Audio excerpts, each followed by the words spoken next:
Hello and welcome to the iRacing Esports Network and Apex Racing TV's coverage of the Simracersworld GT Series, and we're here at Monza for tonight's racing round 3 of this championship. I got a 1-hour race coming up for you. I am Sam.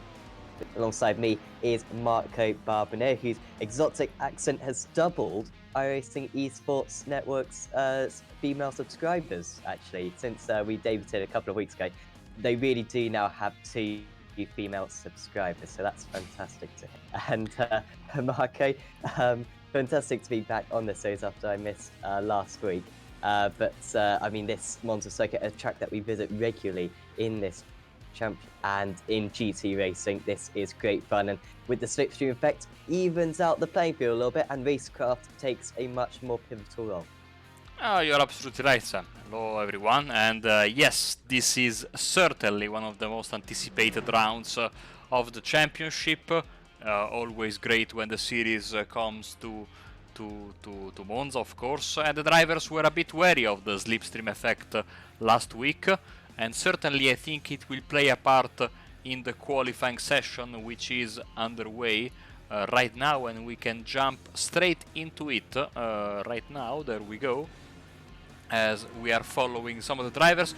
Note about deliveries, they are coming very soon, like in just a couple of minutes, with sadly the internet not working with us right now, but they will be on your system right now. Right now we can enjoy this beautiful, me and Martin van Loosenord share the same default paint scheme as the base color, so I think that's at least one thing we have in common. Yes, absolutely. I mean, everything else very contrasting. As Martin van Loosenord is the top driver in this series at the moment. He's won the first 3 rounds of the championship. Apologies, because this round 4 of the season, and he's won the first 3 rounds so far. You can see Charles Hamilton gets out to the way, and we saw this in the Formula 1 a couple of weeks ago. It's can cause some issues on the formation up here, and you can see this narrow circuit, one of the old school circuits. So of course, this was one of the I think only the second track ever to be built in the world behind Brooklyn. Maybe Indianapolis actually. Yeah, Indianapolis is in early on. Yeah. And admittedly, not using this part of the circuit, rather the area of the circuit just above the bridge that we just drove under on the oval, but still very old school, very narrow, this place in comparison to the newer circuits. And so on these laps can be very difficult. You can see the Rev Match Racing Esports drivers lining up. They want to help each other with their slipstream. Maybe not quite as big an effect as in F1, but of course, you don't really lose any time by following closely to another driver through the corners. You only reap the rewards of running close down straight. Watch out for some quick times to be posted, and does leave Van Loosenord about 3rd in this line. Seeing that he's the fastest one out of these guys, maybe running the risk of potentially being held up. He's not on pole position currently. It's Tom Metherell who's on pole position. I cannot recall Metherell ever getting a pole in this series before. And if anything, he's usually a bit more of a racer than in qualifying. Maybe using a good slipstream from his Meraki teammates, of which he has many. And that's Chris Warner in 3rd place. Robin Monster in 4th, and Kevin van der Slick in 5th. But it's all very close. And if he can just nail that slipstream, it could be very advantageous. And I mean, we've seen this over the years, Marco, through. I remember 2010, I believe it was, in F1, where the F1 team just absolutely messed up the slipstream, and it compromised both drivers. And that's kind of what's happening at the moment with the Rev Match drivers. They're getting in one another's way. The front driver makes a mistake, and everyone else behind loses out because of it. Yes, this is a technique that's been perfected by the teams in the MX5 BSR Championship on Tuesday nights, and you see that executed to perfection week in and week out. But these drivers in this championship, despite being very good themselves, they are not used to doing this, and so you are absolutely right. A mistake can cost all the drivers of the line, and you see that they are slowing down, braking, whatever. It's very, very chaotic at the moment as drivers are trying to make their way through the field.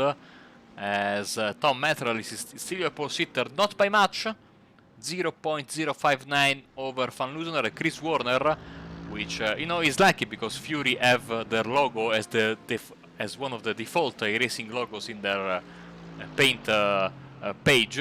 So he has a nice Fury logo on the car. As I promise you, we are one step away from getting the liveries in. I'm very sorry about this because I know how important it is for these drivers.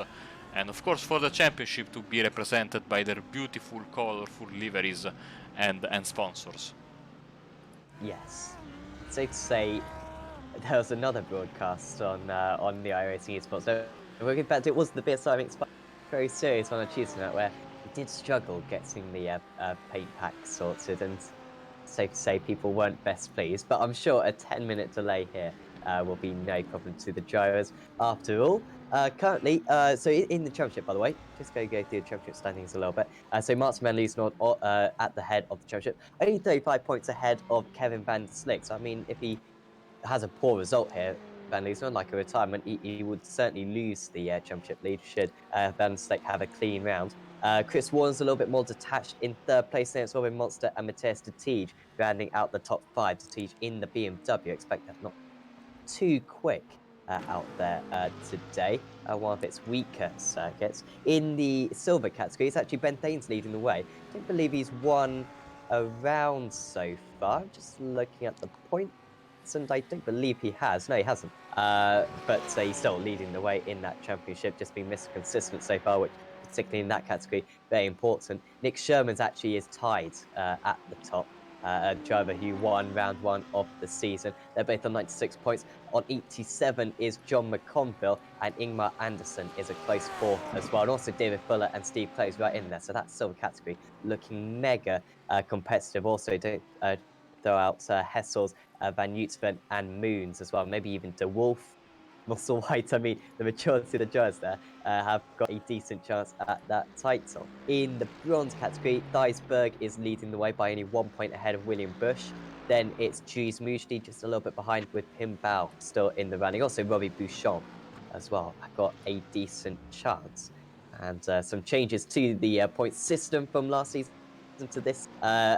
Your points you get in your class are the same as the points you get overall. So it really does benefit just finishing lots of rounds rather than winning lots of rounds per se. Consistency much more rewarded. So if these drivers can keep it out of the barrier for the entire 12-round season, then you're going to have a decent chance at getting a high up place. Still, we've got Tom Methel then on pole position in the silver category. We've got Nick Sherman's at the head, and then in the bronze, we've got Dries Mujdi. What can Martin Van Liesnoord do across the line? In fact, he's just starting a lap right now. Hasn't got a slipstream marker. I think he may have got a bit fed up with the team games, and he's just going to do this by himself. He usually has a little bit of a cushion in qualifying anyway, but it's still going to be a very good lap, considering that Methel, we believe, got a slipstream from his teammates. At the very least, he's still on the first row, which is very important because this is, I think, one of the worst first corners in world motorsport, and it is inevitable that we are going to have some chaos. You can have the best drivers in the world, and certainly these guys here are very close to being that. Some of them are. The first corner of Monza is dreadful, no matter what you try to do. Also, I'm seeing a very realistic cloud cover for these days in Italy. It's been a very, very cloudy, cold, a bit rainy week as well. So, yeah, no sun. You came to Italy for the sun, you don't get it if you're coming this week. As Van Loosenoord, no dice for him on this lap. That's a big ol' off track. And he will have to, I think he has only one more chance if he's going to go for it, because he might have ruined his tires or whatever, but if he wants, he has one more chance. Yeah, he may not have the required fuel, but he's certainly lining this one up through the parabolica he goes, and Well, it's going to have to be a last gasp attempt. These drivers get 20 minutes to do a lap, so there's plenty of time. This will now be Van Loozenhoorn's 7th lap in this qualifying session. So it will certainly be disappointing if he can't get a clean one in. To be fair, he has got a clean one in second place so far, but no doubt a little bit more time to be gained. We'll keep an eye out on him, but who else is also on the circuit currently? Robin Monster trying to improve. He's about halfway around his lap, just set a purple sector 4, I believe, or maybe that was on his previous lap. He's got a slipstream from his teammate, but just getting a bit too close. That's not where you want Oh, to be, and Monster takes well, the old route pretty much through that chicane where the chicane didn't used to be there, and Van Loozenhoorn is not going to get pole position. Then he pulls to the side of the circuit. The checkered flag is up. The drivers can complete the lap that they started. Means that Tom Metherell right now, Marco, at least unless Kevin van der Slik can upset him, is looking very good for pole position. yes, absolutely. Seems like it's all good for him. By the way, I am very happy to report that we have the paints and they should be coming on your screens very, very soon. And this will mean that we are going to enjoy all the beautiful liveries of this championship in all of their glory. Saying hello to Danny Cruz, of course, on the sidelines once again. Last week he was in Curacao, enjoying I think a nice vacation. Let's see where he is this week, as we're having some nice shots of nothing. I apologize about that. Other drivers coming through. Sebastian Eberer is in. He will start from 15th place. Here comes Martin Plowman, sitting in 20th place, trying to improve on his time. Doesn't do that. We have Tyler Vickery without a valid lap time, so this is his last chance.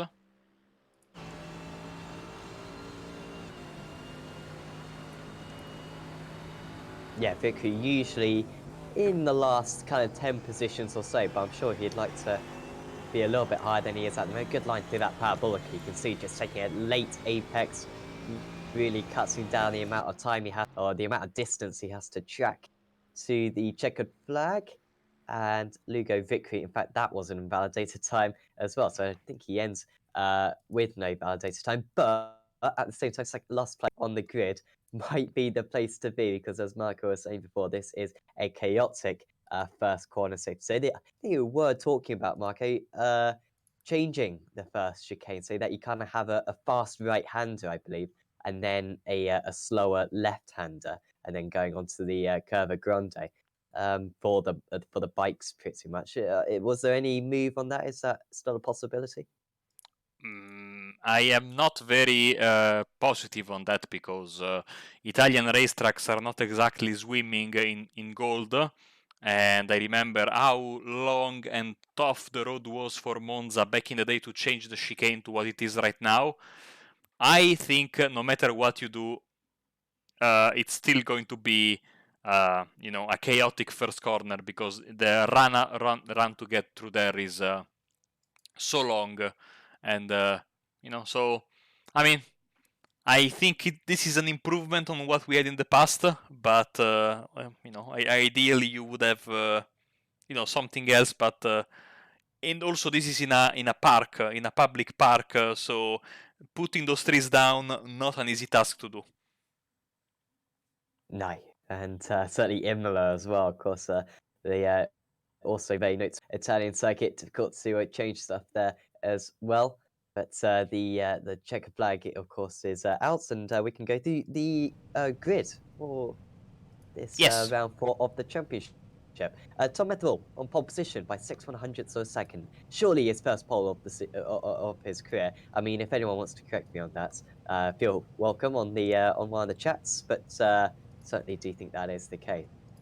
Car number 1, Mats Melise, starts in second place with Chris Warner in third. Then it's Robin Monster, Kevin van der Slik, Matthias de Tiege, Ruben van Buell, Marvin Amons, Ewan Marshall, and Gregory Franks rounding out the top 10. Then it's Lewis Ward, Bod Boland, PJ Claysons, Chris Muretta, Seb Herbert, Nick Shermans, Gilles Mujdi. By the way, Shermans and Mujdi are leader of the silver and bronze classes respectively. There's Anton Dupin, Ben Thanes, Martin Plowman, Ingmar Anderson, Chris Miles, John Barnes, Dion Phillips, Rob Thiessen, Ronald Means, Jeremy Hessels, Bram van Uitven, David Fuller, Steve Clays, Stu Musselwhite, Ian Roots, Ryan Walker, John McConville, William Bush, Dyersberg, Sam Bentham, Scott Malcolm, Robbie Bouchon, Pim Bow, James Hobden, Kevin Boland, Lee Woodburn, and then the drivers who did not set times but will hopefully take the grid were Brian Holmes, Stephen DeWolf, Craig Jones, Ben Llewellyn, and Tyler Lugo Vickery. 47 cars hopefully taking this start. Fantastic participation in the series. Of course, if you want to get involved in any of the Simracersworld championships, you of course have got this one. This is the Pro League, but tomorrow night we don't broadcast it, unfortunately, Apex Racing TV, but there is the development series as well, which is the feeder series to this, and then there's also an endurance league starting up relatively soon, and then there's also a TCR league as well. So check out the Simracersworld Facebook group. I'm sure you'll be accepted, and you can check out all the championships. But for today, Marco, fantastic front row of the grid. Methil versus Van Liesnord. Van Liesnord not usually too aggressive in the opening stages, but I mean, how do you rate Tom Methil's chances for this hour-long race? It's good. It's good. The Mercedes is a good car around here. I think that this could be a very, very competitive race. I have to say, well, by the way, congratulations for your fantastic camera work. So we can show all of the front stretch and all of the back stretch there. The cars absolutely beautiful on the screen as we are ready to go. Here we are then, Tom Methil from the pole position.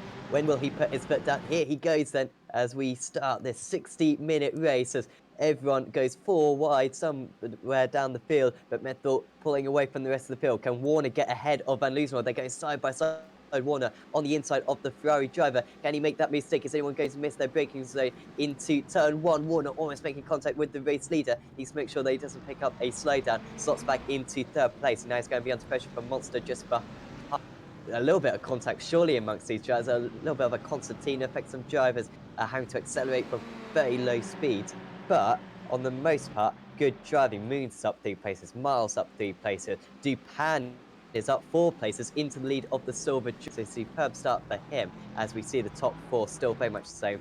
They are the no changes at all in the very high up positions. As for the second chicane now, the drivers go through once again, respecting one another's space, and really good driving initially in this event, Marco.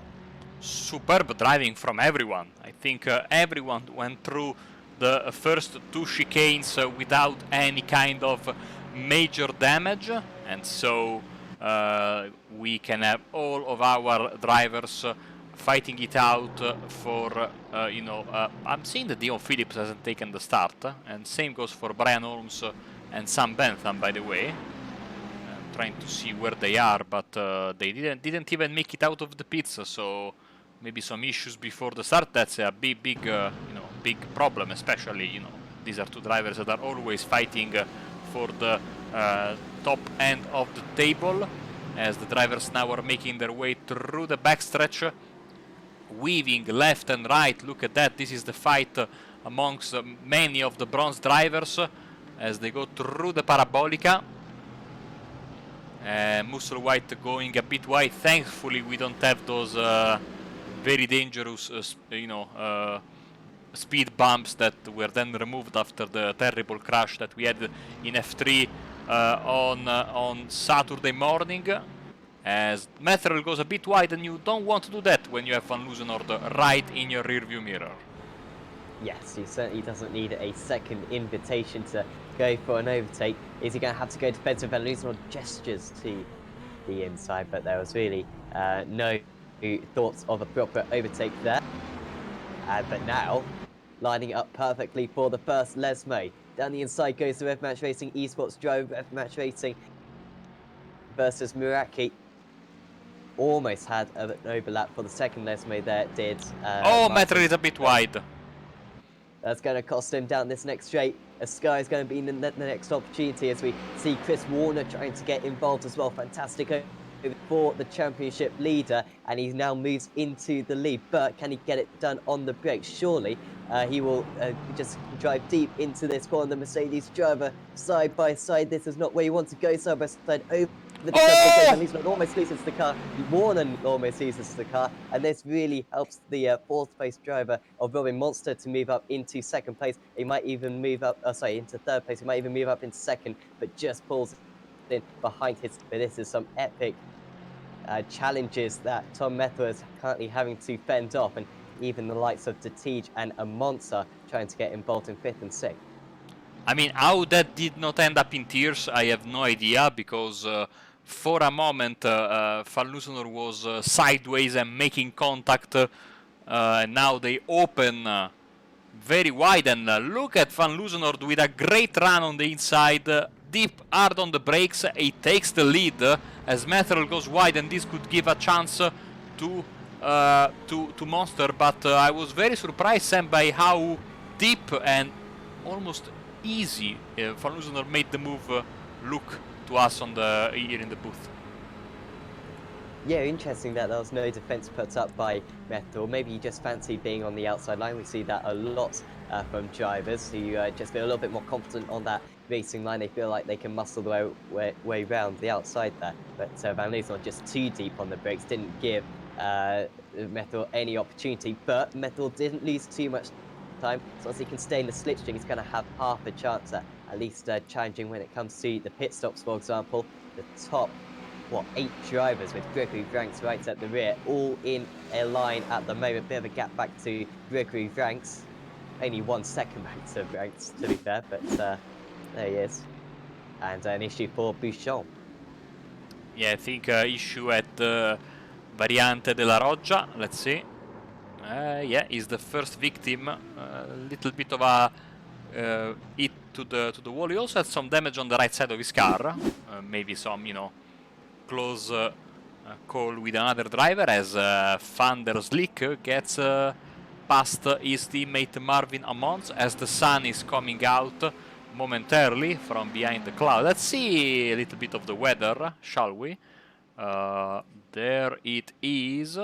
We have 29 degrees track temperature, 23 degrees in the air, which is again very realistic, as in front we have Monster trying to get past Metal, but only, I think, hinting at the move. And yeah, the weather is cloudy. It's very early in the morning. It's 10:15.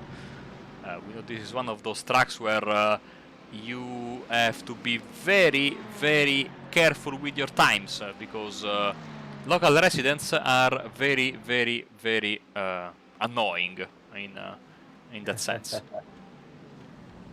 Oh, trying to get the cut back there was Methel. He's looking really quick, but he needs to make sure he doesn't take too much curb there. Otherwise, he's going to be under pressure from behind rather than looking ahead. But he certainly seems to have the pace to keep up with the race leader, which is not something that we have the luxury of saying too much in the commentary box when commentating this series. Just the domination that Mats Melisvold has had over this series in the past few months. Really hasn't lost a race on pace since maybe Laguna Seca last season. Even then, he made a mistake in the pit lane. Of course, one pit stop these drivers have to make. Expect them in around this circuit, quite a fuel consumption heavy circuit, of course. I expect them in around the 35 to 40 minute mark. Not too many drivers go for the undercut. You can't want to be running it with as little fuel as possible for as long as you can in the race. And the top 5 still really close to one another. Lewis Ward, we started in 11th place, down into 13th now. But trying to make up some places. Dupont by far the leader in the silver category as we see a move by Dries Mujdi having to defend from Ingmar Andersen. Of course, Andersen, a silver driver, a rookie to the series, as he's trying to get past his Audi counterpart. I see in the background a very damaged BMW. I think that is Jeremy Essels, as right in front of us we see Anton Dupin trying to put on a move against Bob Boland. He is in the middle of the two Meraki drivers, Boland and Moretta. As you can see, quite a distinctive livery, and there's a little bit of a rift between this pack and basically Marshall and all the rest. Of course, Dupin leader in the silver class, now on the outside, the Variante della Roggia, but unable to pull the trigger on the move. But a bad exit there from the Meraki driver, and I think this is everything that Dupin needed to make the pass, and that's exactly what happens. Almost making contact was the Team Iraqi drivers as well behind. But I mean, Dupin's so far ahead of Nick Sherman, so say that he's 1 second ahead of Nick Sherman. There's just lots of cars between them, clearly. So he quite like all those silver jars between them. Of course, I should add, actually, of course, even if he wins this silver category, it doesn't really mean anything in terms of points. That's the change that I was explaining earlier on in the broadcast. Just where you finish overall, that's what the points matter. It doesn't really matter where you finish in comparison to your class rivals. But it's still a bit of a pride thing, and we still announce the winner of the silver class as such, as the driver who finished highest with a silver badge.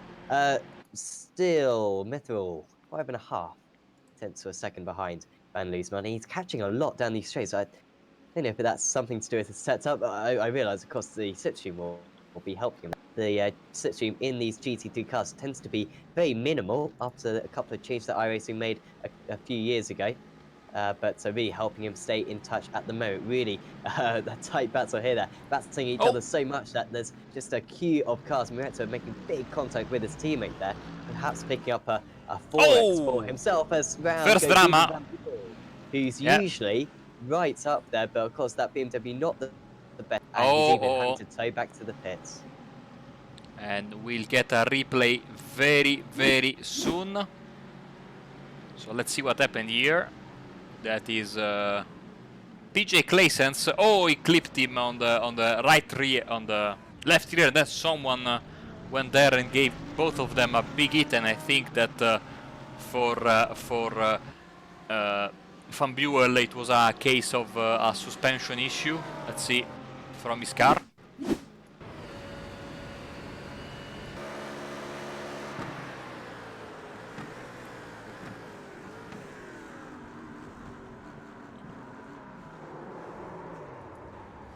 And I think he realized that his car was not behaving properly anymore, and he parked it. That is very unfortunate for one of the mainstays of this championship. Yeah, big shame for Ruben Van Buell. Always an entertaining driver to watch, especially when he's, you know, mixing it with the very top drivers. Not necessarily the absolute pass in this series, as Barnes rounds. And was the other driver. Replay is almost taking out another driver as well. A Simracersworld car was also involved.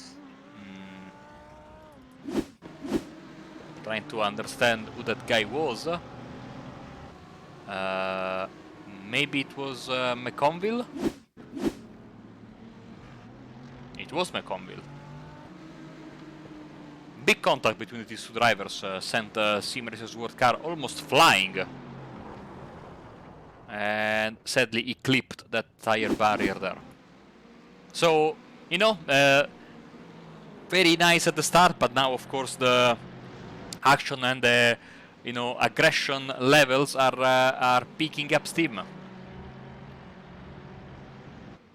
Yeah, so well managed on that opening lap, leaving each other a lot of space, but maybe just seeing they've got to make some moves up at this point in the event, and a little bit more contact, being quarter of a second to the top. So I mean, you can probably judge that gap for yourself. Quarter of a second doesn't really mean too much when you're pretty much nose to tail with the driver ahead, as Chris Miles moving up a place, getting past PJ Claessens, who of course made that contact with Ruben Van Buell earlier on in the race.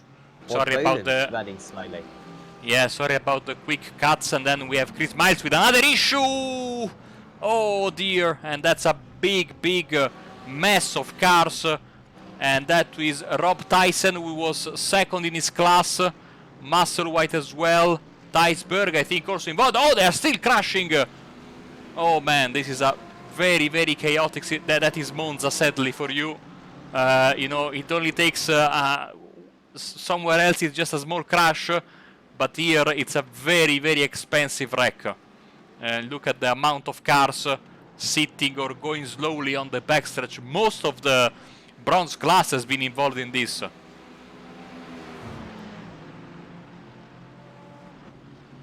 Yeah, lots of drivers getting caught up.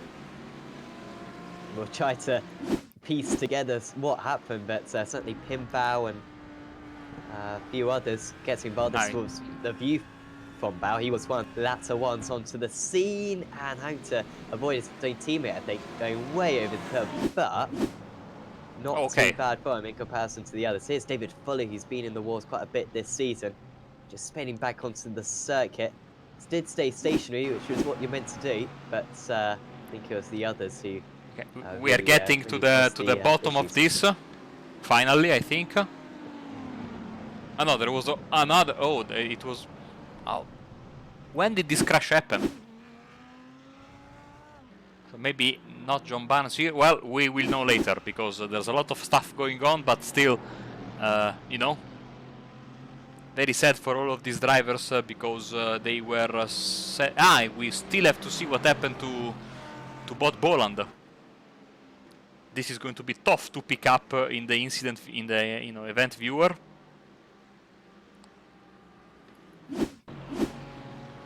But maybe I'm justifying my wage just a bit right now. Let's see. It's a tough job.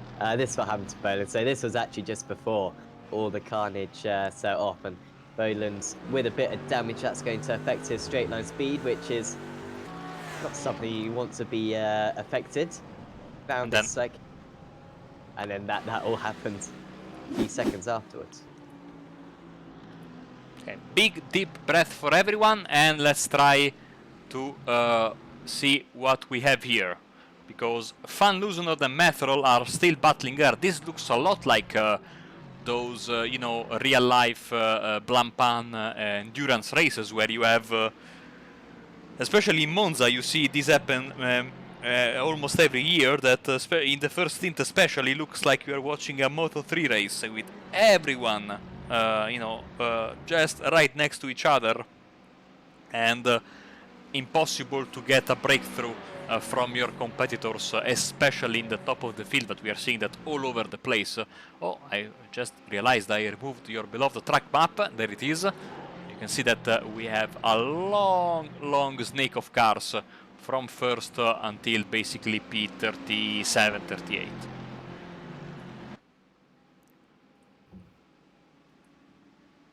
Yes, and a lot of drivers on this back straight. You can see the occasional gap. Everyone's facing their own kind of mini race. Not too much aware of the majority of the field. Just really tightly with a couple of other drivers.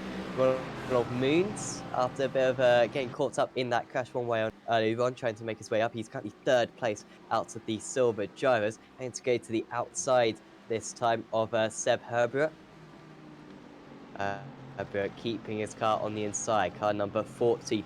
But of course, around this track, it's so difficult to defend. Even if you take the inside into one corner, fend off for one attempt, the next straight, you're a bit of a sitting duck. And now Moves, with no slipstream whatsoever, has two, maybe even three cars swarming straight past him. He loses 3 places in just a matter of seconds. Moons gains a place, but I think this is Jais Mushti, trying to go down the inside. Also, Hessel's very deep on the brakes, but Moons keeps that place. And really the big loser there was Seb Herbert. He loses 3 places, and it's now 5 places down from his race start, so maybe facing a little bit of damage perhaps on that car. Yeah, I think also Van Uitven might have caught maybe a little bit of a slowdown or something, because he was going very slowly in that train of cars.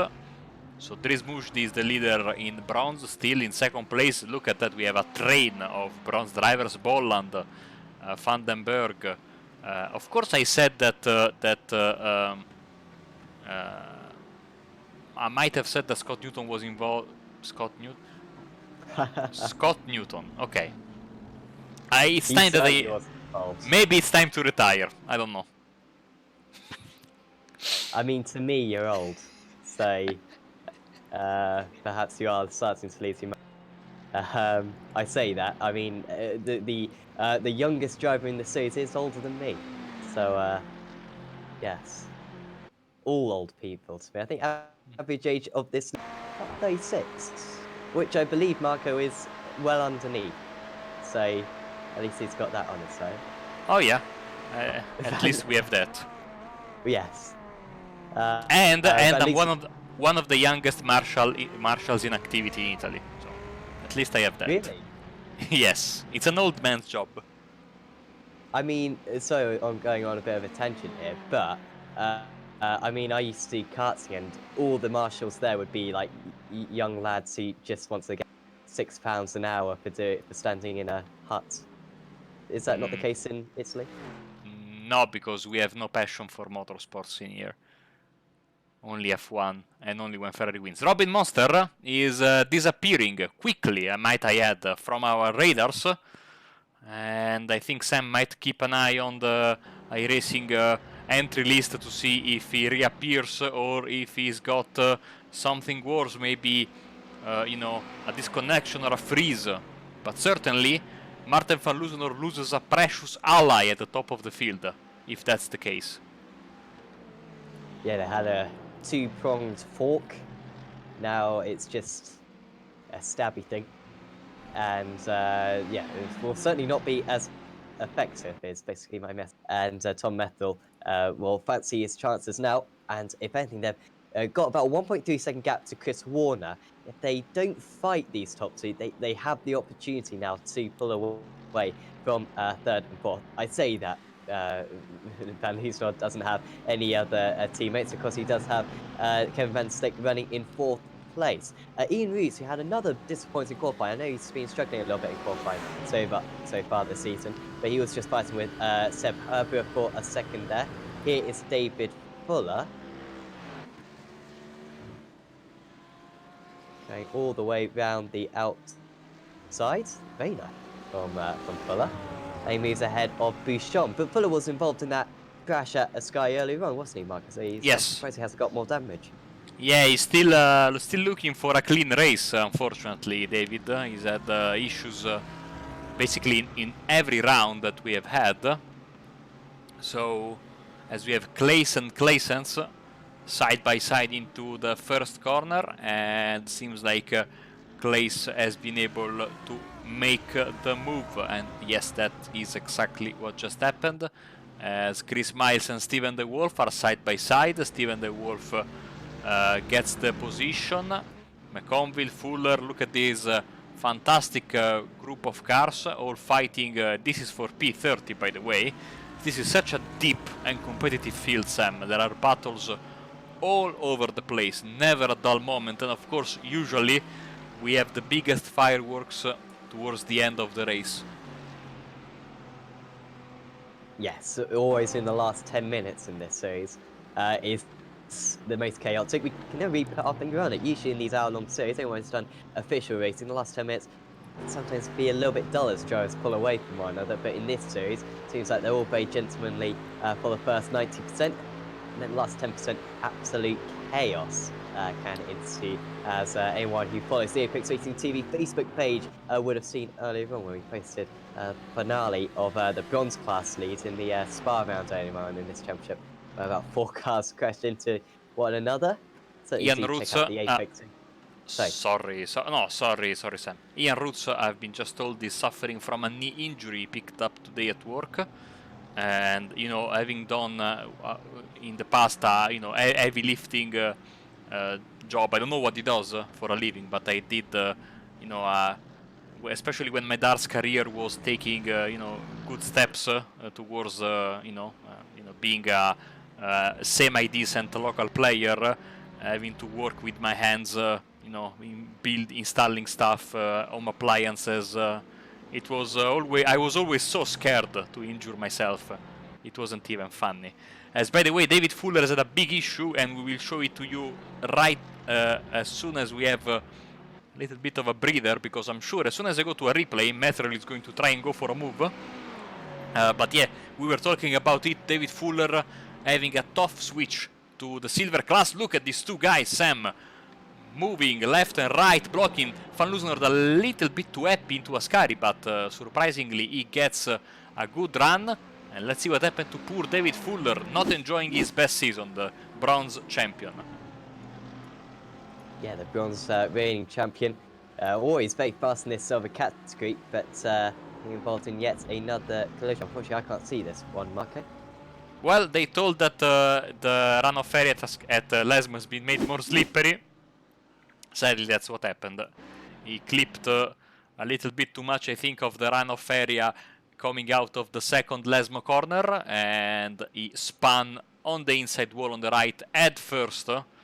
Head-on collision, that car is sadly a write-off. Van Loosenor a little bit deep on the brakes into turn one. Methel, I think, wants to take the lead. Questionable where you want to be at this point in the race as he looks to the inside, gets the inside for Curva Grande, wants the shorter route. And also, it's a little bit easy to defend if you make the move late on in Curva Grande, but he made it early on, side by side into the second. Van Loosenor a little bit tentative, puts his car all the way around the outside there, does the Meraki Racing driver side by side going into the Lesme. So Kevin Van Steek, who's just got past Chris Warner, closes rapidly on these two drivers. Surely with the bets line now is Tom Methel, and after losing the lead earlier on, he retakes it now, but runs wide. And now he's running the risk of potentially losing 2 places. Van Loosenor will certainly get past unless he can find some terrific straight line speed. And you know what? Despite that really poor exit, he might just have a chance at holding his position going into a sky. Now just lifts off, moves into second place. But I mean, it didn't take Van Steek very long to catch up to these two. Pulling about a 1.5 second gap. It's, I mean, down to nothing. By the way, someone in the chat rightfully letting us know that Martin Plowman has gained 11 places from his starting position, which is, you know, a fitting stat for the number 11 car. Of course, you know, a driver with considerable real-life experience, especially in the LMP2 category at Le Mans. As this fight is not over, look at how Van Loosenord is having to move a little bit to break the draft. As you know, of course, Van der Slick is back in it, like you were saying, and I think Chris Warner has more than half a chance to get back to the 2 guys in front of him, 3 guys in front of him. I apologize, because you know, when you move, you try to break the draft, you are still looking you know, very carefully at the cars around you. You tend to be a bit slower, and I think that Warner has a very good chance of closing this gap. As you can see on your screen, the positions gained and lost from the start, and this says, of course, 11 places for Plowman and also for Steve Clays, who is now 6th in his silver category. Yeah, great job from those 2 drivers. Also, just going to point out Matthias de Tiege as well. He was nearly 2 seconds faster, 1.8 seconds faster than the front runners on that last lap. So if they keep on fighting, then de Tiege will certainly be in there. Perhaps a wild card in this race. All the drivers who go relatively similar on field. I don't think there's really any differences. But if he can pull off a good strategy, might well be able to influence that lead battle. Could the BMW driver almost side by side between a Nomad driver? There's PJ Clayton has to come in, picked up damage earlier on, and I imagine he's just taken an early pit stop for his mandatory pit stop, of course, and we'll try to go to the end of the race, get a little bit of optional repairs done. But you can see he's now a lap down, and that's a very difficult position to be in when you've got a lot of blue flags. Gregory Ranks also into the pit, which is a surprising decision. Had gained about 4 places from his start there, Ranks. Certainly wasn't suffering from anything. That's an out-and-out choice. We'll see if it works out for him. And Mons, he's a little bit of a, well, I mean, he had a better qualifying than something. He's always picks up his pace when it comes to the race. He's up into 6th place past Ewan Marshall and Dries Mujdi, getting past Ronald Moons, leader of the bronze category, versus third place in the silver category, fourth place in the silver category, sorry. And it is the bronze driver who moves ahead. Other drivers coming in, it's Ryan Walker for Nomad. There is. Yeah, that's it so far for the takers. All the other guys who are in have been there for quite a while, repairing some damage from the beginning of the race, more or less, as Van Loosenord really pushing hard, clipping those speed bumps there at the Variante Ascari. You have to be careful. I once flipped an LMP1 over one of those. I think I should put that on my iRacing resume, you know. I front flipped an LMP1 because I hit one and the car went on his nose and flipped, you know, forwards. It was quite the accomplishment.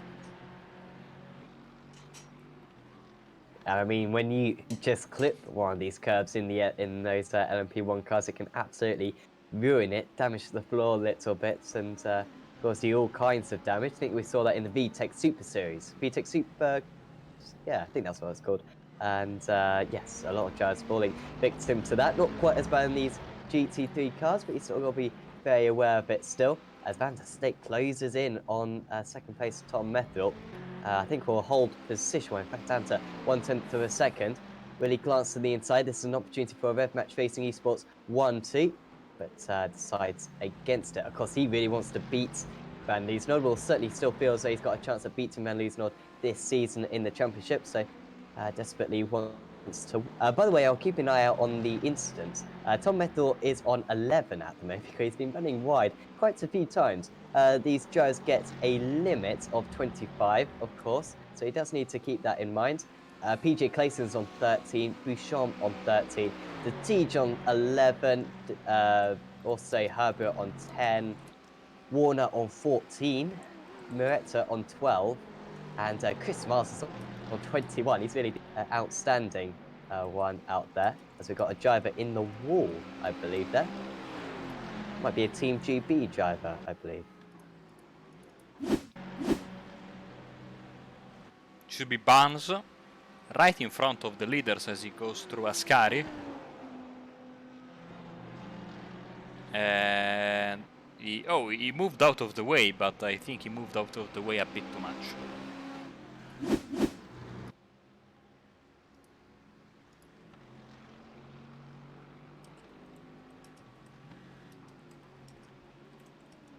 Methil closing in by 0.2 of a second on that last lap, so back to looking ahead rather than in his mirrors. Do you think Van Loosenord is pacing this one at the moment, Marco? Do you think he's maybe saving fuel for his first pit stop, or do you think it's as fast as he can possibly go? That's a good question. You know, you shouldn't put me on the spot because you know I well, we are paid to talk about that, to be honest. Yeah, but you know, you also have the guarantee of me telling the wrong strategy. You know, yeah. You know, it's you know, they have been fighting it out all the race long. Now we are 31 minutes in, and they have shown the prowess. You know, they as soon as they had the chance to go to the lead, they went to the lead. The only one who's been minding his own business, so to speak, is Van der Slick, who is there. As by the way, I don't think that we got our other car back from Rev Match. Robin Monster, no, he's still sadly, you know, frozen into his 10th lap. So, but you know, it's tough to save fuel in Monza, you know, because oh, I think we have a mess. We have a mess, all right. Moretta, and that is Anton Dupin. And Louis Ward, I think, also was involved. Here they are, all three of them.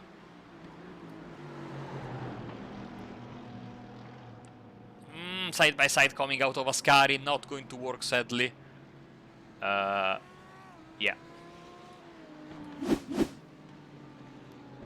Amans is in. I promise you, yeah, that's it, that's him.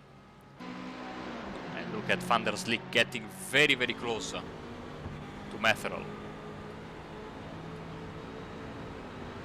Yeah, will you just lift out of this one, Van der Slick? Not seemingly. Not much interest in saving fuel on that occasion. He was quite keen on getting into second place.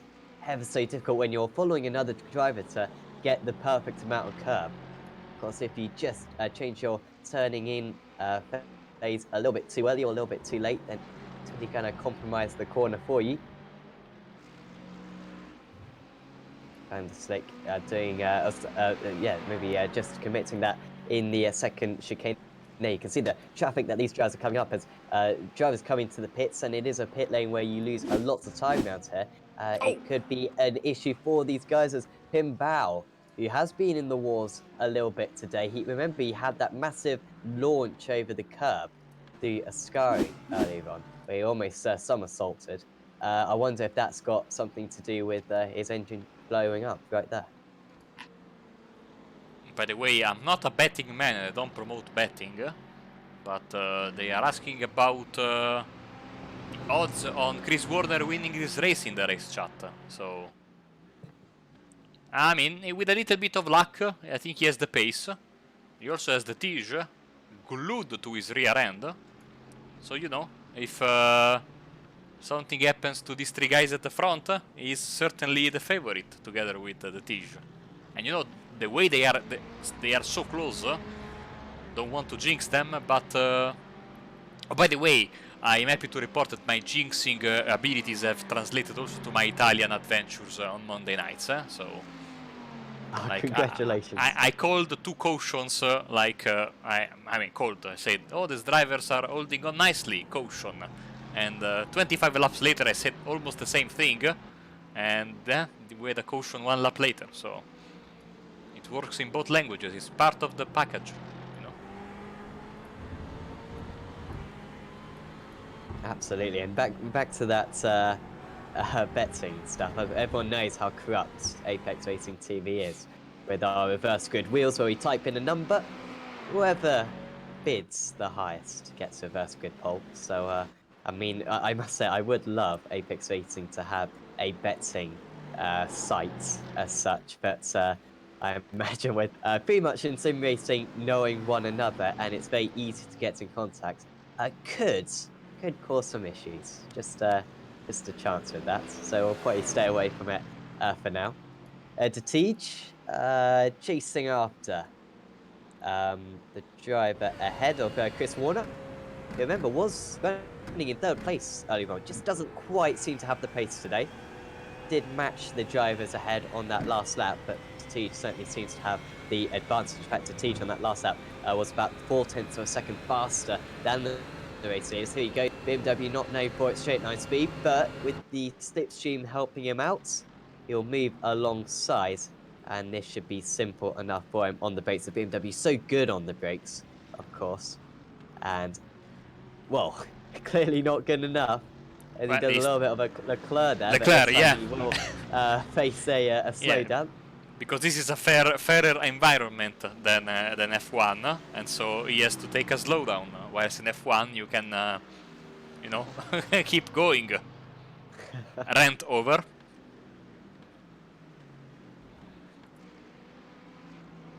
As here, I think Van der Slick is helping a bit his teammate by putting a considerable amount of pressure on Methrol. As Van Loosenord is, you can see now, almost stretching that gap to 1 second. Now having to deal with Ryan Walker in a lapped car. As Ewan Marshall goes a bit wide, but nothing more about that, as now Methrol and Van der Slick have to deal with the Nomad car in front of them.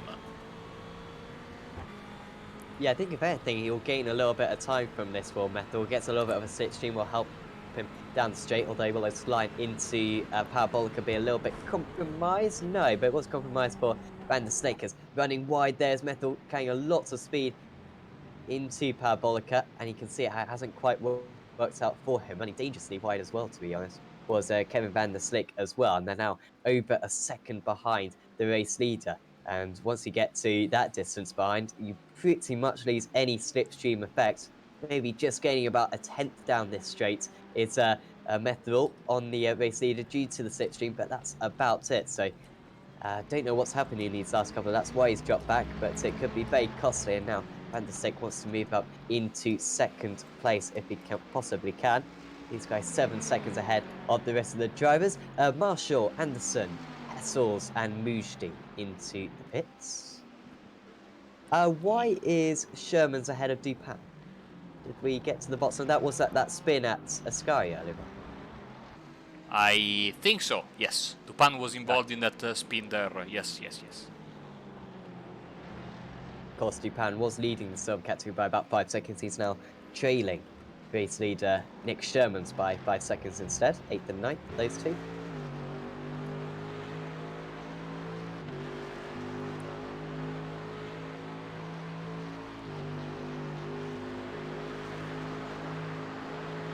Now 1.3 seconds between the top two. I'm saying a lot about, 1.1, 1.3, 1 second. It's really important though, and it's now up to 1.5. As Van Liesnoord, as he usually does, just turned the screw a little bit, and perhaps is relieving the pressure that he's really had to resist for this entire race. Metal having to defend. This is not helping second or third place. Phil Van der Stek would like to see his teammate win, but I'm sure he'd like to see himself win more. So I don't think he's got too much interest in holding up Metal. All coming into the pits really deep on the brakes there. I don't know if it was Metal and Van der Stek deep on the brakes or Van Liesnoord very early, but the gap that Van Liesnoord had built up is pretty much gone now. And with Metal saving quite a bit of fuel in the slipstream, are we going to see a change of lead again? No, we have seen this many weeks in a row now. Van Lusner being the shepherd and all the other drivers being the little sheep following him.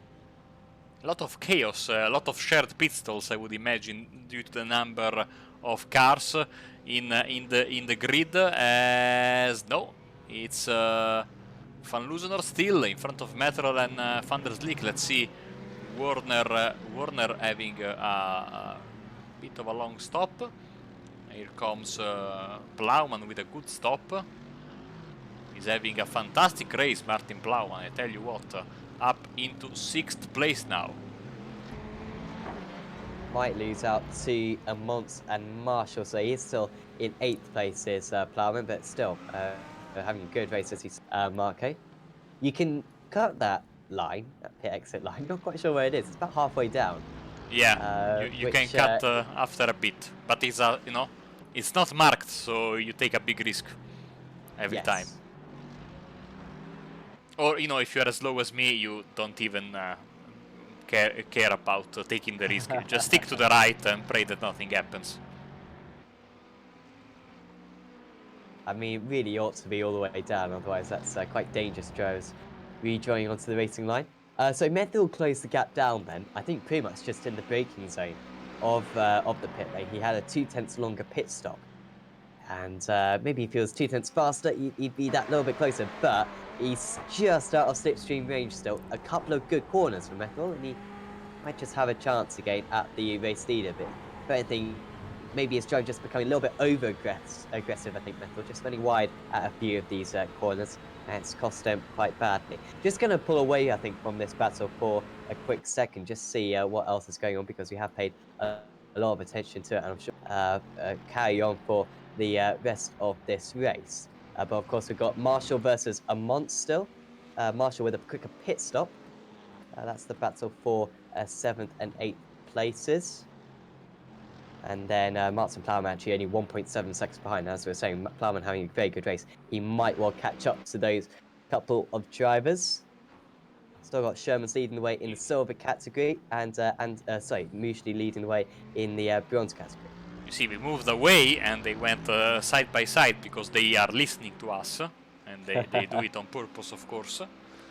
But yeah, I mean, and each time Van der Slik goes for the move, each time Methrel has to defend, has to think about defending, and Van Lusnord is the happiest man in northern Italy because, of course, he can pull away. Look at Methrel going very wide. This is a good chance for Van der Slik. Down the inside goes the Ferrari into the first Lesmo. He's going to have the inside for the second Lesmo. Surely no way around now for the Mercedes. Absolutely. It's too narrow, that part of the track, and actually a really good run there for Van der Sicke. Pulls ahead. He's now 2 seconds off the race leader, but he has looked really quick today as Kevin Van der Sicke. If anyone's going to catch up Martin Van Liesnod, it's going to be him. They're running pretty much the same setup, I imagine, and it's rare that Van Liesnod is outpaced by anyone. So it's an almighty effort for Van der Sicke, but I mean, for an entertaining race, we wish him the best of luck for challenging the race leader. As moving through is Ben Llewellyn past John McConville. These for 30th and 31st places. And also we have Ronald Moons. This is the fight for the third spot in silver, and Dupin makes a bit of a mistake. I think Moons will have the better exit coming out of the Variante Ascari. Or maybe not. Let's go on board with him. No, not the best of exits. I was expecting more from him. And he has to settle right now for 4th place in his class, not improving on that as Musselwhite here. This is basically, the more you go deep into the field, the more it's tough to find a car that has not been, you know, smashed or hit or, you know, with a bit of damage. There has been a lot of chaos at the back of the pack as Musselwhite goes in a bit deep on the brakes. Careful on those speed bumps. Here comes Pouchon. Great move there, and he keeps the position. But a lot of extra speed there. This is easy for the Simracersworld driver. Bouchon, no defense against Musselwhite there. Just too much damage on that 34 car. It's letting him down the back straight, but he's got a decent run out to the parabolic. If he does just dip back into the situation, he might have a chance. Now he does do that. It's just the racing that you get around Monza, and of course it's fantastic to see an old school, mega high speed track still around at the forefront of motorsports. And Bouchon this time staying behind, but probably not over this battle despite the front end of his car quite square, which you can imagine not best for the aerodynamics. Metherall now staying close with Van der Sicke, who on that last lap was 8/100 slower than the race leader Martin Van Liesnod. Will Methel try to get back second place straight away, or does he still feel as though maybe by following the driver currently running in second, they can catch up to the race leader? He seems to be interested in getting track position though. These guys 8 seconds ahead of Chris Warner and Matthias Statiege right now, so quickly turning into a bit of a solo battle this, just for second and third places, as the race leader continues to pull away, and let's say pull away from 4th and 5th. Meanwhile, Ronald Moons getting the jump on Antoine Dupin, who is trying to fight back on the front stretch. Dupin on the left, Moons on the right. Almost reverse paint schemes. Two different teams, of course, and Moons gets the position back. You got what I was trying to say. He gets the position. He gets ahead, as Mulov means. Dupin will retaliate though, down into the chicane. Not too much defense put up by Moons, but you can't well be on the outside into the chicane because it's quite a sweeping corner, really. You want to open it up as much as possible, and Moons up into 3rd place. Of course, one of the challenges for the silver category is, as is pretty much everyone in that silver category. Really, do have to give a shout out to the series organisers for seemingly picking such evenly matched classes. Very difficult to do, especially with new drivers entering the series. Pretty much impossible to judge it, but the stewards have really done a very good job on that front for this season. And of course, so many of the drivers we know like the back of our hand, and know exactly what their strengths and weaknesses are, and it does make it a little bit easier for them as well. Slide though for the Simracersworld driver there of Dupin, and now Steve Clays get too involved. It feels like a while ago that Antoine Dupin had a 5-second lead out ahead of the silver class lead, but now he's facing dropping off the podium. And here is the mandatory display of Steve Clay's picture, sitting in 5th place of his class, and like you were saying, getting very close to the possible podium spot in silver. This is going to be a fight that we are going to see, down to the the final. Oh, as we have another. Oh, that's what I saw in the timing monitor. I wanted to get sure about that before saying it. But Tom Metrol, what a disaster. After a beautiful race, challenging for the lead, staying in the lead, a certain podium finish. And now he has smacked into the wall coming out of the second Lesmo corner. Surely too much damage on that car to continue. Such disappointment for him. You can see how close he was still to Kevin van der Slick. Then going through this second lesson, way too... Well, it wasn't actually the curb which let him down. The same issue we saw earlier on, actually. Dipping a wheel onto the gravel, losing a lots of grip. And, I mean, it wasn't the worst error in the world. Maybe a little bit lack of concentration, perhaps, to run that wide, as Metal going to have to come... No, he doesn't come into the pits. He stays out for another lap. Hopefully, he'll be able to take the finish, or at least complete as many laps as he possibly can before getting disqualified, because it certainly seems to be respectable, that car. And he's still got a 4-second lead over Matthias de Tige, who's moved ahead of Chris Warner in these last few moments. Here's Marvin and Mons trying to get past Ewan Marshall. These two have been glued together for a while. Fantastic speed carried around the outside by the Ferrari, and they are neck and neck. Going to be a test of the car straight line speed, going to be a test of their setups as well. Certainly the Mercedes with a shorter route through Curva Grande helps them out a lot. And now to the inside goes the Ferrari, glances to the inside, going to be a tight corner this. Good defense from the Meraki driver, and now contact between the two of them. Mons waiting for his rival. If they get back going quickly, they may not lose any places. Here comes Ranks though. He will gain 2 places, I believe. Very gentlemanly there. Mons waited for a while, and he might let past Marshall in a second, not quite sure. But a complete mistake there from him. Replay here. Maybe from the chopper is a better view. Very slight tap, but a tap nonetheless. And you're right, he tried to wait for him. So, Sam, we have less than 10 minutes left. So, whilst I go through the recap of the top 5 in each class, you start thinking about the driver of the day. Because you evaded your responsibilities last week, this week it's your turn to call the driver of the day. Who did we give it to last week? Last week it was Martin van Luzenoord. Okay. Speaking of Van Luzenoord, while Sam thinks about his award, is the leader of both the gold and the overall classes.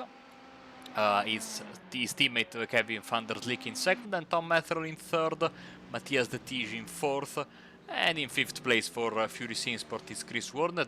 Metrol, of course, holding on after that crash. In the first position for the silver drivers, we find Nick Shermans for Simracersworld Pro-Am. Ingemar Andersson is in second for the RevMatch Esports Academy.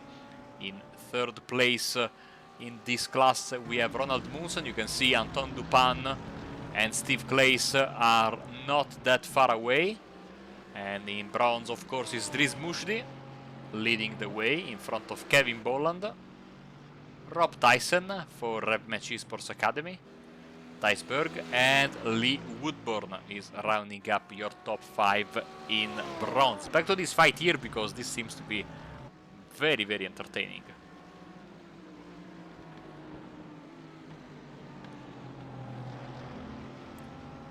Yeah, Dupin's hanging on to Moons after being overtaken a few laps ago. The drivers just ahead of them, by the way, are a lap down, I believe. No, apologies. Yes, it is Bod Boland and Jude Mujdi, of course. Yeah. Apologies. They are 13th, 14th, 15th, 16th, and 17th, and they're all kind of joining into the exact same battle. On that last lap, Boland and Mujdi were very slow for some reason. Did a 49 and a 50. Compare that to Moons and Dupin, who were 48 and 47. So maybe a little bit of contact between those two, which has just compromised them a bit. Let's see if we can find what happened, as they were running very close to each other, entering the Variante della Roggia. Did something happen here? I think it was the lap prior when they lost each other a little bit of time. But now Mujdi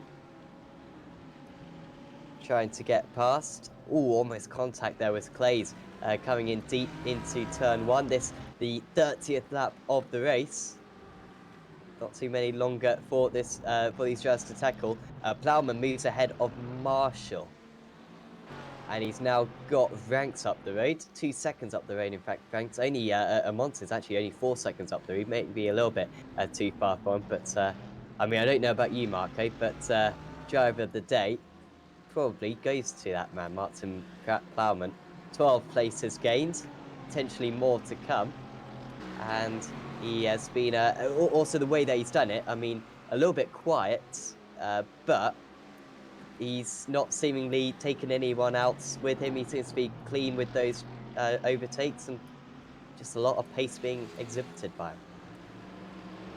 I absolutely agree with you, and is about to get the nice on-screen graphics that goes with the award. And congratulations, of course, to Martin Plowman for being elected driver of the day.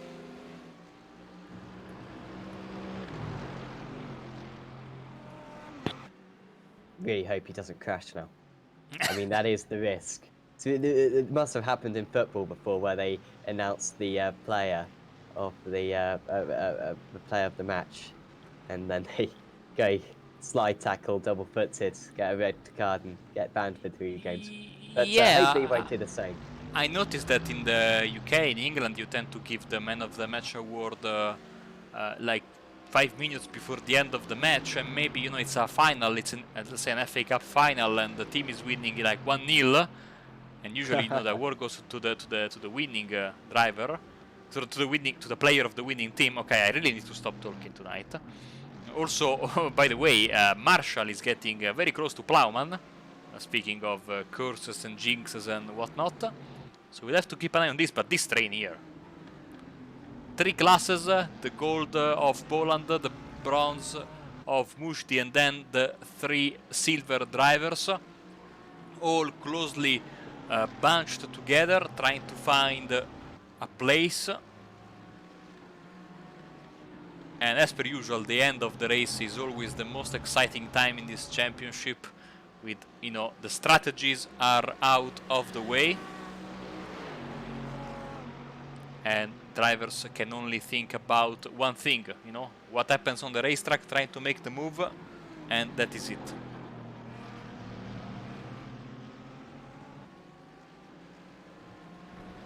Oof! Poland risking a lot if you go a bit too wide. Sam, you know this, having raced here a lot. I think when you go a bit too wide there, you can go on the green stuff, then you go on the gravel and the grass, and it's basically like jumping on a landmine. So you have to be super careful. With these cars you can get away with it, but some more sensible cars you can really get into trouble. As Dries Mujdi, oh, don't tell me he got wrong fuel once again. Yeah, he did that at Spa, didn't he? And Montreal. And Montreal. And on both occasions it cost him the race win. I think it's going to cost him another race win.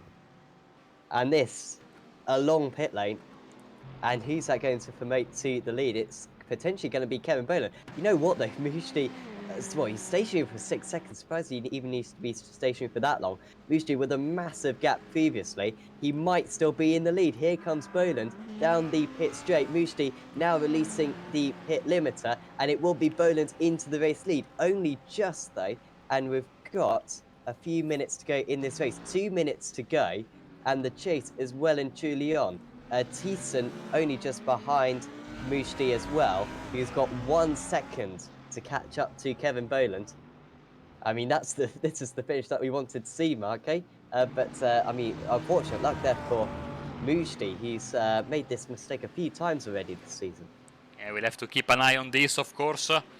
Absolutely dramatic end to the race for the bronze category, which it always reserves us the craziest finishes, as we see here. Tupan, Clays and Moons still battling it out. Let's see where Van Luzendorf is, by the way, as cars take evasive action.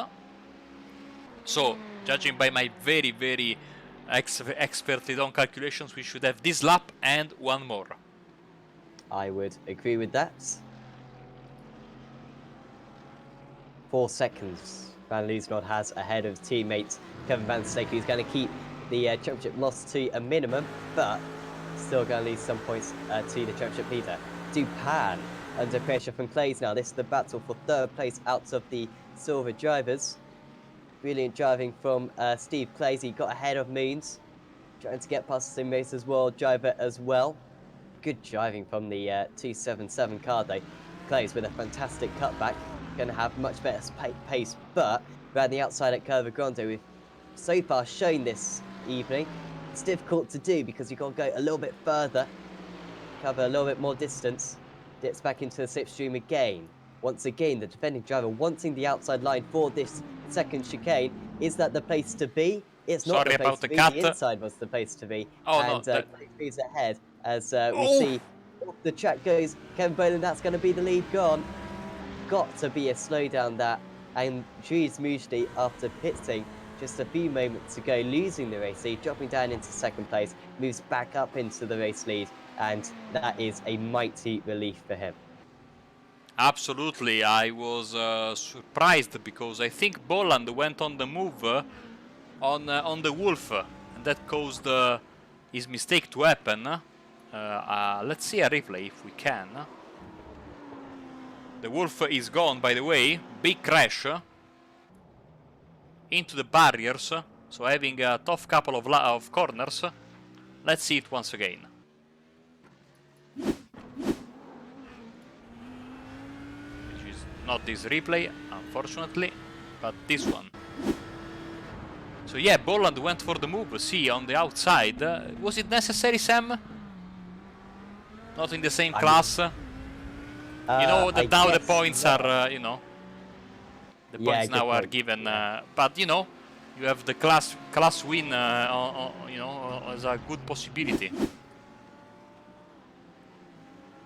All contact surely between Dupan and Clays, and is this going to open the door for Moons to get past? I think it might well do.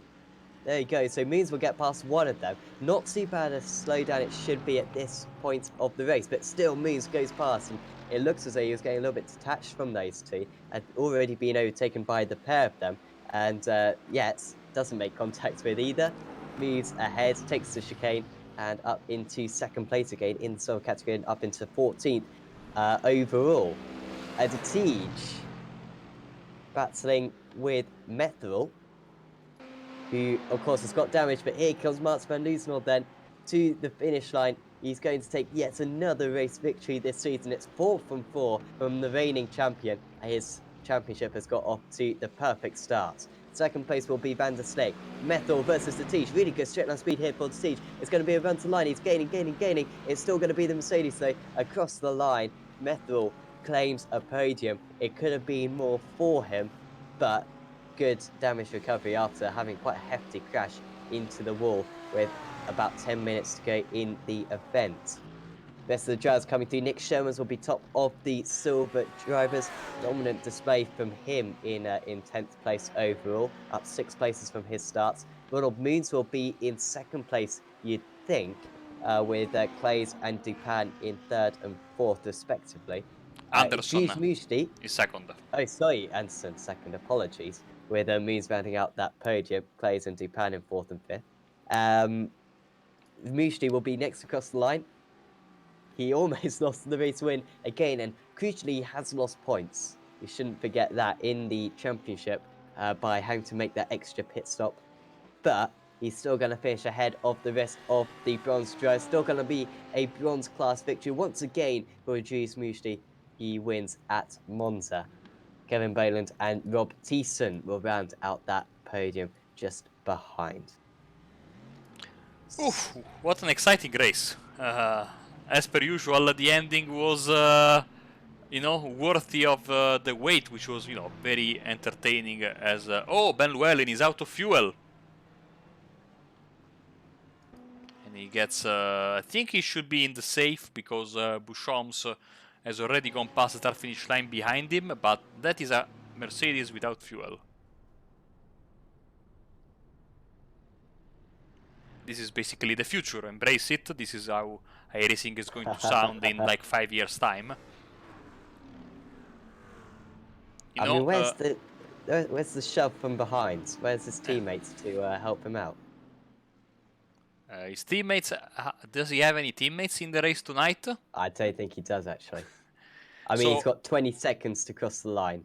He's going to need to go back to Concord, I think. oh, If he's gonna here we get go. it. Here we go, James Hobden.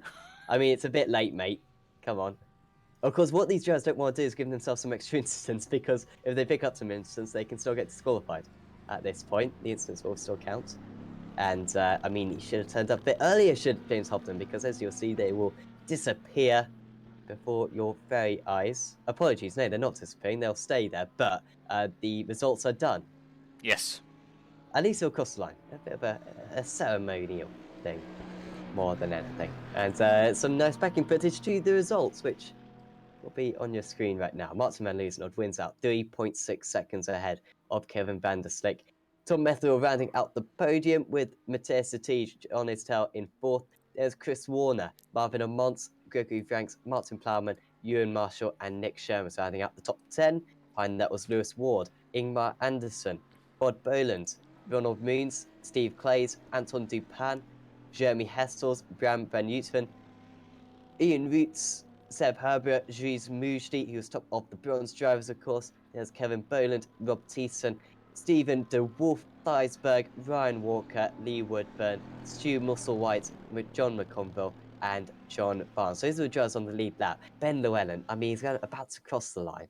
He's still going to be one lap down, according to the screens. But, I mean, he's crossed the line, hasn't he? So he ought to be That's on the the lead lap. important bit, no? We'll put him on the lead lap. So then one lap down was Robbie Bouchon, PJ Clayton's, and sorry, Clayton's was 2 laps down, and then the proper retirees were William Bush, James Hobden, Chris Miles, Chris Muretta, Pimbal, Ben Thanes, David Fuller, Robin Monster, Ruben Van Buell, Tyler Lugo Vickery, Scott Malcolm, and then Dion Phillips, Sam Bentham, Craig Jones, and Brian Holmes didn't take the start. By the way, drivers who got disqualified, love to do a little bit of naming and shaming. Tom Methel, by the way, was on 23. So all Ruben Van Buell needed was plough into him at the Parabolica, and he would have got disqualified and would have got 3rd place. I'm sure he would never do that, but I mean, in hindsight, that's what he could have done. Bouchon was on 24. Anyone else running it close? Jeremy Hessels was on 23. That's about it. The majority of the drivers keeping it quite clean out there. Ruben Van Buell was on 8. I'm just looking for the lowest amount. Van Liesel was on 9. So yeah, some good driving from a few of the drivers. We should get some interviews with some of these drivers. We're going to have a chat with first. Well, I mean, we get used to chatting with this guy because he keeps on winning. It's Martin van Loosenholt, who we're having a chat with right now. And Martin, congratulations. I always say that looks really simple for you, but today it looks anything but. That was a tight battle with Kevin and Tom out there tonight. Hello, everyone, and yes, definitely was everything but simple. Yeah, the slipstream effect seemingly was kind of helping Tom keep up with you. Do you think you were evenly matched on pace along with Kevin, or do you think that slipstream effect was just allowing him to keep up down the straights? Well, Well, it's tough to say, I guess, because his qualifying pace was awesome. He did an exceptional lap. So yeah, I don't know about race pace. I think I was just a bit quicker without if we didn't have any slipstream in the second chicane, especially. I think and the Lesmo 1 and 2s, I could win a little bit more, and Ascari also. But then on the straights, the car was just flying, and it only needed only needed 5/10 to close the gap to my rear bumper, and I needed to be within 2/10 to even make an attempt at the end of the straight. So yeah, that's the difference with the slipstream effect with the Ferrari and the Mercedes. Yeah, so quite a contrast. Just take us through qualifying because it seemed to all get a little bit muddled up. Did the strategy that you guys tried to use work, or was it a bit unsuccessful? Because we saw your last lap was individual rather than getting a slipstream from one of your teammates. Yeah, yeah, we were in a few different Discord uh, sessions, Discord, what do you want to call it, channels, and it was basically really unorganized.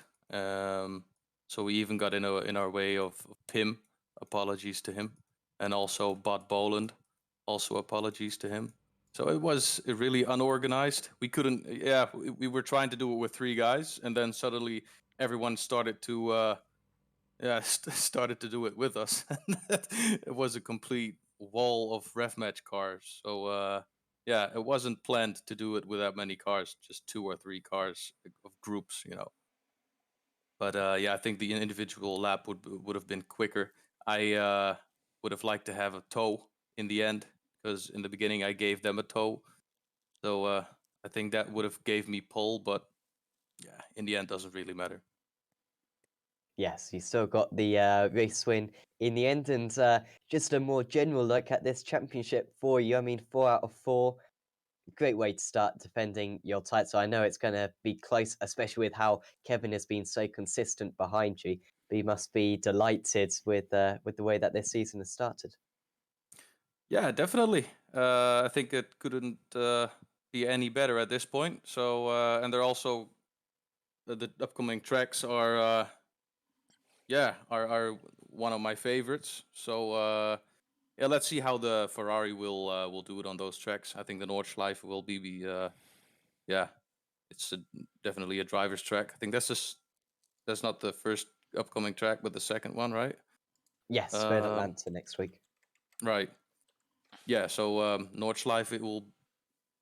Yeah, I think it will have a little bit of an advantage, but it's definitely a driver's track. You need to know the track to be quick and to even finish.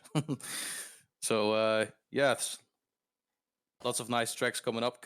Kevin definitely showing good pace and being really consistent. Unfortunate for Robin for having an internet connection failure. He didn't have any failures this week, and then it surely had to happen in the race. So very very unfortunate because we might have done a 1, 2, 3. Yeah, certainly best of luck for all that 1, 2, 3 next week, Martin. Before we let you go, is there anyone you'd like to thank? Yeah, thank you. Would like to thank you guys for broadcasting. Would like to thank Ian Roots and his complete team of SRW. Would like to thank RefMatch Esports and the Academy for getting the practice in and getting the good results. I would like to thank the sponsors UGX Racing Simulators, Uitert, and RB Skillworks. Well, thanks for having a chat with us, Martin, and best of luck for next week. Thank you, guys. See you next week. So that was Martin van Liesnod, driving for Rev Match Racing Esports, of course. Marco, who are we going to have a chat with next? I will tell you in just a second. Let's have a chat. Let's have a chat with Kevin van der Slick. Why not? And we should have him in our booth. Hello, Kevin. Hello, good evening. So it was a very tough race for you at the front, constant battling. In the end, you were able to get P2, but I'm sure you guys had a lot of fun there at the front of the pack all night long. It was actually the best race in this series I ever had. Um, Actually messed up my quali. I started in P6, I think, and then I messed up my start. So my whole first part of the race was actually pretty messed up. I had a slowdown in the first chicane, so I had to drop back to like 10. And then it was just you head down and come back to the pack again, and then I overtook one each other, and eventually Tom. It was a pretty good fight over the whole race, but yeah, happy that I came on top of it and get the second place. So, a little bit under the radar, but you have been, getting a lot of consistent results. What are your objective, going forward in the championship? Because in the standings, you are certainly, very close to the front. Yeah, definitely. Like I know racing is throughout the whole season, not just the race by himself. Of course, Mart is a quick guy, so yeah, we'll see. One mistake and the whole thing changed. And next week, it's Road Atlanta. What are your thoughts about that racetrack? Not sure actually. I never drove there at GT3 or actually drove a car there. I think I still need to buy the track. So definitely gonna buy that track like tomorrow and then start practicing, get the setup right, and then yeah, go again. Awesome. Well, Kevin, congratulations once again on the podium. And before we let you go, anyone you'd like to thank? Yeah, definitely you guys for broadcasting it, and all the viewers, of course, the ref match esport team, and all the sponsors that's sponsoring us, and of course the battle I had throughout the whole race with Tom, Matthias, and everyone who got involved. And yeah, that's it. And see you next week. Awesome. Thank you very much. And we'll catch you next week. All right, thank you. Bye bye. So that was Kevin van der Slik, of course, another Rev Match Racing esports driver. Next up, I think we'll have a chat with Tom Metherell quickly, who was running in the lead for parts of the race. Tom, a mixture of emotions, I imagine, for you right now. I mean, a little bit disappointment that that pole position and that early race lead perhaps got away, but at the same time, a podium, still a really, really good result against a quality field. Yeah, it is. It's very bittersweet. I knew I wasn't going to have the pace to run away from Martin. I was quite happy for him to get the lead, so I could just sit behind him and save a bit of fuel. It worked out okay. I was 0.1 of a litre away from making the extra lap, which was probably caused by a lapped car, but I won't get into that too much. And then I made the mistake out of the second Lesmo, and car was pretty much a write-off after that. So to hold on to third from De Tige by just about a tenth was best I could have hoped for in the end. Absolutely. We chatted to Martin earlier on, and he was saying how quick your car was down the straights. Have you put a lot of effort into the setup for the car around this circuit? Do you think you maybe unlocked something in the car which really helps your pace today? It's the same setup I was using last season with just my tyres were struggling towards the end of the race last season, so I turned the cambers down and made a few more adjustments, and I just had good luck in qualifying. I think that was all it came down to. That pole came out of nowhere. There's lots of fun and games going on during qualifying as well, which I think prevented Martin from getting a decent quick lap in, but I'll take whatever I can. Definitely. And next week we head to Road Atlanta. Are you doing the Petit Le Mans coming up? Because I assume that round is being placed there in preparation for Petit. So will that be good preparation for that endurance event? Sadly, we're not doing it this year because all of us are available, but no one seems to be available to do the start of the race. So it's we're gonna have to give that one a miss, but we'll be putting the practice in nevertheless. Absolutely. Well, we wish you the best of luck for that one, Tom, and congratulations for your podium today. Before you let you go, is there anyone you'd like to thank? Yeah, the I'd like to thank Martin and Kevin for some good clean racing at the front. That was That was awesome stuff. And then guys at Meraki for giving me the confidence to keep pushing, and you guys for the broadcast as usual. Well, thanks for those comments, Tom, and we'll see you next week. Cheers, guys.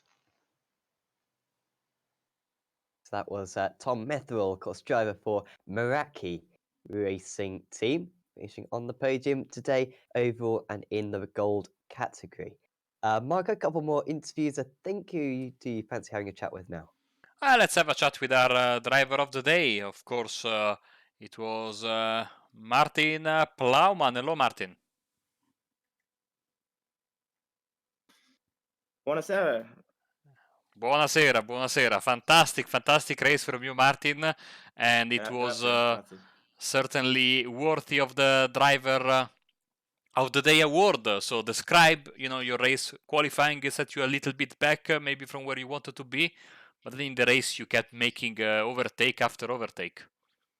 Yeah, firstly, I want to apologize to my team. I had the worst qualifying session in real life or on virtual life in the last 2 years. I just couldn't get a free lap. The traffic was really bad, but the car felt really strong. I had at least another 7 or 8 temps in the car. So, my teammate did a fantastic job putting it on second row of the grid. And I thought I wasn't as quick as him, but maybe be top 5, a nice steady start. And I just couldn't get a lap together. So P20 wasn't the ideal place to start. But then I thought, first lap in the race, I'm just going to close my eyes, send it around the outside, and managed to pass about 4 or 5 cars. And you missed, I think, a couple of rounds at the very beginning of the championship, but now you have been regular. Are you looking forward to, be once again, to be a regular from now until the end of the championship in this season? Yeah, I hope so. I mean, I think now that the end of the season is over, I'm now focusing back on the virtual racing. But then again, even now the season is over, I've still got lots of things going on. Different commitments, different meetings, and trying to get things in place for next year. So I'm going to try and make as many of these as I can, but for the moment, I'm just going to try and enjoy it. Also, Martin, congratulations once again on getting driver of the day. Before we let you go, anyone you'd like to thank? Okay, grazie mille, and I'll see you next time. Awesome. Thank you very much, Martin. Catch you next week. Okay, thank you very much. So that was Martin Plowman, of course, our driver of the day today. 12 places gained for him. Now, I think to round out our interviews, we're going to have a quick chat with the 3 remaining VF Match Racing esports drivers, who all had their interesting races today. So, first up, I think we'll have a chat with the highest placed of these 3 drivers, which was Marvin Mons. Congratulations, Marvin. A couple of places gained. 6th place for you, with a nice battle against Gregory Vranks in particular. Looked like good fun from your perspective. Yeah, it was much more fun than last week. Thank you, guys. Yeah, I enjoyed it. It was big fight. The Ferrari was not kind of fast on the straights. The BMW from Gregory was way faster. But yeah, I made it by the pit stop to overtake him and make a gap from around 4 seconds. Yeah, and that proved really important in the end. And how did you find the track temperature out there? 32 seconds. 32 degrees out there. Was that kind of the conditions that you were practicing in as well? Not really. We practiced at 26, 27, around that. But yeah, I decided to make some changes last minute on the tire pressures. I turned them up on the rear side, but yeah, it didn't work as I have planned. So I was struggling the whole race with the tires to get grip. Well, still a great effort to get 6th place in the end there. Marvin, congratulations. Steve Clays, we'll go next up second place driver out of you lot, Ingmar Anderson. Congratulations, Ingmar, 12th place. Second place out of the silver drivers as well. A little bit quiet. We didn't see a whole lot of you out there. In the end, you finished 5 seconds behind the next car, 7 seconds ahead of the other driver. But you must just be really pleased with your consistency so far this season, and just a rock solid result there, gaining 9 places. Yeah, I had a pretty good start, then got bumped 2 times from behind. Then after that, I closed the gap to Nick, to the guy who won. In the pit stop, I lost a couple of seconds. I don't know where I lost it, maybe a little bit too much fuel. And then at the end, yeah, I had a guy ignoring blue.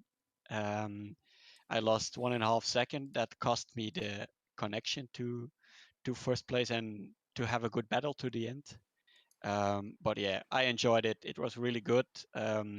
Especially I've missed the previous race because I was on holiday. So hope to get the results in the future and race in the standings.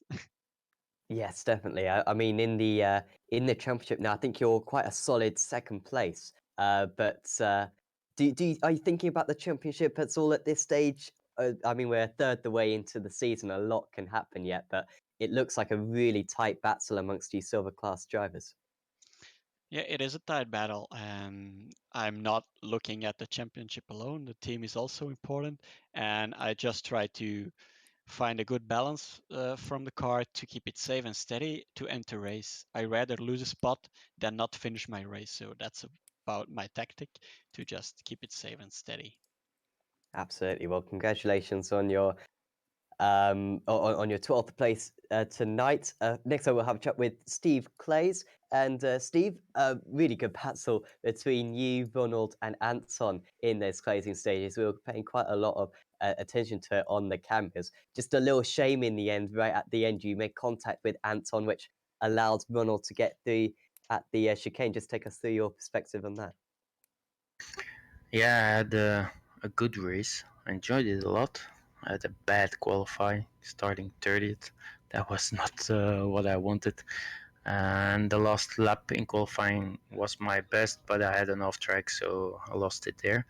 But the race itself was very clean, was good. I took my time. I got some luck when my teammate Ben got involved in an accident. I think I passed 6 cars there. I saw some smoke and cars, and so I got lucky there. And then, like you say, the top 5 of the silvers were in front of me, and I tried to drive very steady and close the gap, which I managed. I also took a little bit of time of the gap with the pit stops, I think, and I really drove my butt off to pass Ronald and Anton. And yeah, in the end, I got, I guess, unlucky. Fate wasn't with me tonight. Otherwise, I was third in silver, but it wasn't meant to be. Next week, we head to Road Atlanta. Is that a track that you enjoy? And are you also doing Petit Le Mans in a couple of weeks? Well, do you think that'll be good preparation for you and the team? Well, yeah, it's a track I enjoy.